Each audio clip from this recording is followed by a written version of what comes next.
Assalamualaikum warahmatullahi wabarakatuh. Kami dari kelompok 5 akan mempresentasikan tentang toleransi dalam bingkai keanekaragaman.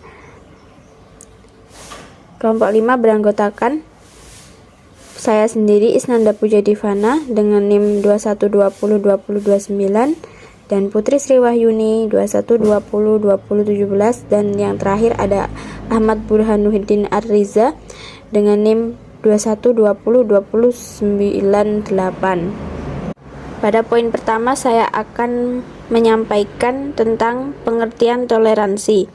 Secara etimologi, toleransi berasal dari bahasa Latin tolerans yang berarti menahan diri.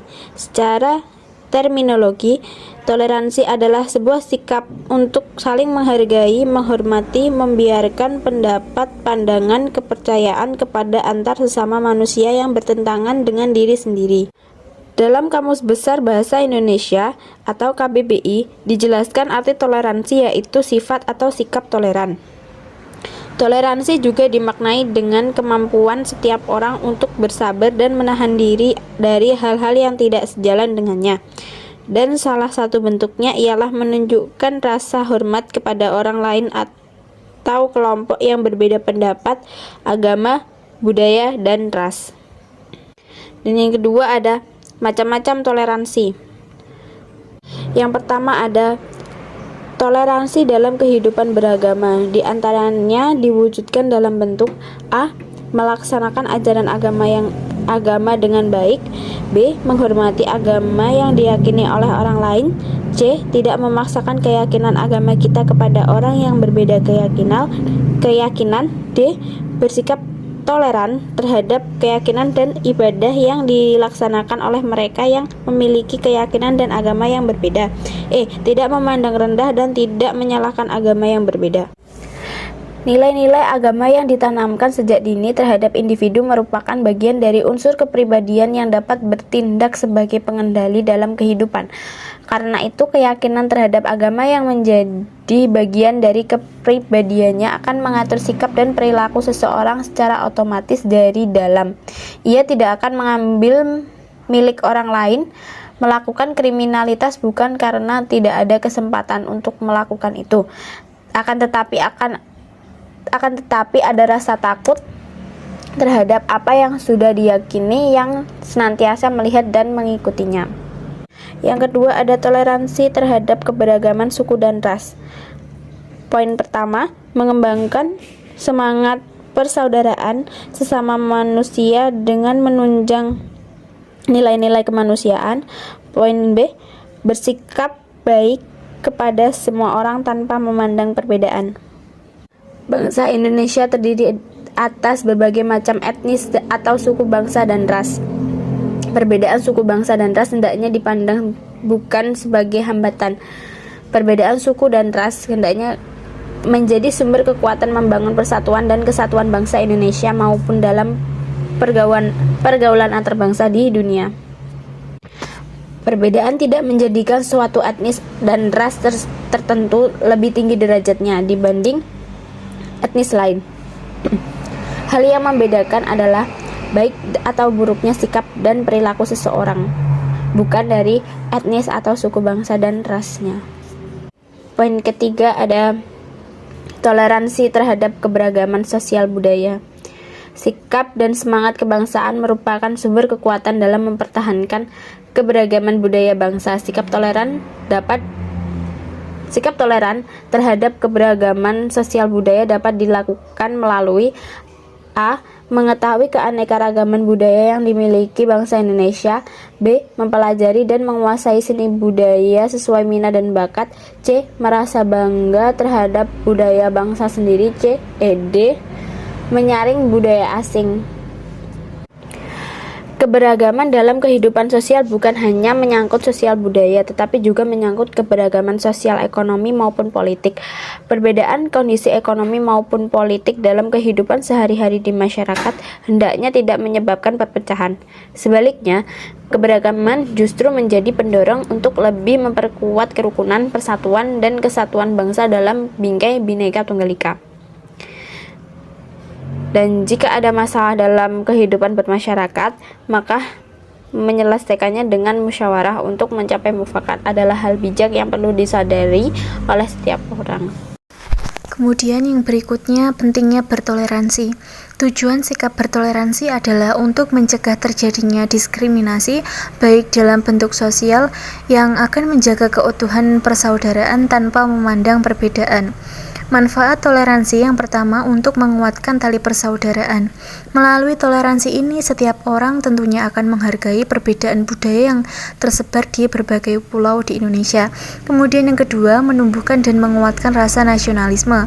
Manfaat dari toleransi ini adalah mampu menumbuhkan dan menguatkan rasa cinta yang tinggi terhadap tanah air. Yang ketiga, melancarkan pembangunan negara. Melalui toleransi, maka pembangunan negara akan lebih cepat maju karena warga negara memiliki perspektif serupa mengenai perbedaan. Yang keempat, menciptakan keharmonisan dan kedamaian. Berawal dari toleransi hingga menghasilkan bentuk menghargai pendapat orang lain, maka bentuk pendapat itulah yang melahirkan kedamaian dan terjaganya keharmonisan. Yang terakhir, meningkatkan kekuatan iman. Setiap agama mengajarkan kebaikan. Melalui sikap toleransi ini, maka setiap orang akan menghargai agama lain saat beribadah. Kemudian, toleransi di Indonesia. Toleransi di Indonesia telah diatur dalam Undang-Undang Negara Republik Indonesia 1945, yang mana pada pasal 28C menyatakan bahwa yang pertama, setiap orang wajib menghormati hak asasi manusia orang lain dalam tertib kehidupan bermasyarakat, berbangsa, dan bernegara. Kemudian yang kedua, dalam menjalankan hak dan kebebasannya, setiap orang wajib tunduk kepada pembatasan yang telah ditetapkan undang-undang dengan maksud semata-mata untuk menjamin pengakuan serta penghormatan atas hak dan kebebasan orang lain untuk memenuhi tuntutan yang adil sesuai dengan pertimbangan moral, nilai agama, keamanan, dan ketertiban umum dalam suatu masyarakat. D. Isu toleransi. 1. Jemaah Huriyah Kristen Batak Protestan atau HKBP Kota Serang Baru yang diganggu saat beribadah pada 13 September. Kedua, sekelompok warga Geraha Prima Jonggol menolak ibadah jemaah gereja Pantai Kosta Bogor pada 20 September. Yang ketiga, umat Kristen di Desa Ngastemi dilarang beribadah oleh sekelompok orang pada 21 September. Keempat, larangan beribadah terhadap jemaah rumah doa gereja GSJA Kanaan di Kabupaten Nganjuk pada 2 Oktober. Berikut ada tahun 90-an. Konflik pada tahun 90-an. Yang kelima, konflik umat Kristen dan Muslim di Poso pada akhir tahun 90-an. Keenam, konflik Ambon pada 1999 yang diawali pemalakan pemuda Muslim pada warga Nasrani yang kemudian menyebar dan membakar amarah.